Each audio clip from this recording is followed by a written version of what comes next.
tamu undangan, pengamat seni dan hadirin penonton yang berbahagia, kini beralih kembali ke penampilan komunitas budaya Sanggar Seni Basuarang Duta Kabupaten Klungkung yang akan membawakan tari kreasi Subak Pemakbak.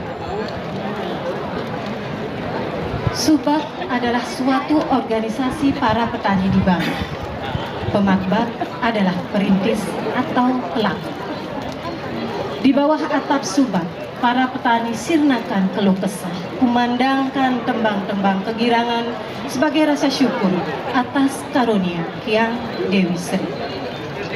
Menghitung hari, temukan dewasa ayu, tentukan pola tanam, tampakkan kebajikan dan kebijakan membagi air dengan para pekasih.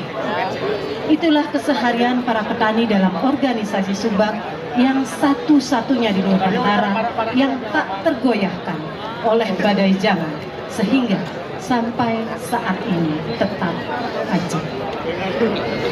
Subak menjadi inspirasi oleh seorang koreografer legendaris Pulau Dewata untuk menciptakan sebuah tarian yang dinamis, komunikatif, dan sentimental.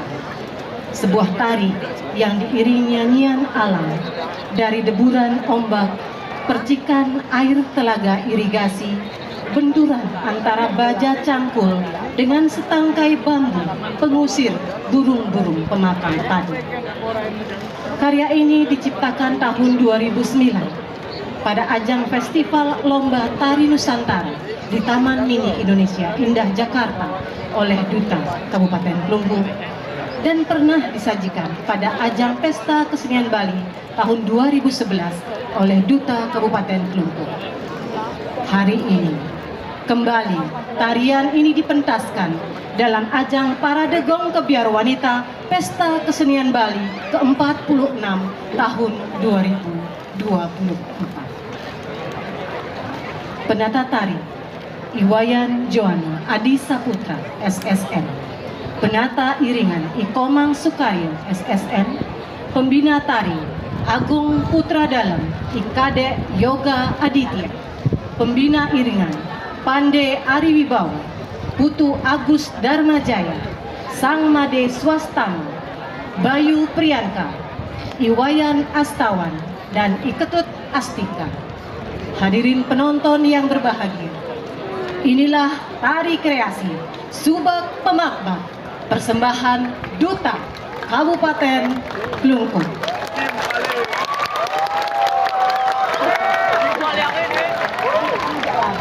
Tunangan yoga. Tunangan yoga. Yoga kate. Lu masih gitu kan? Yoga kate.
Sampai jumpa di next video. Balik terus.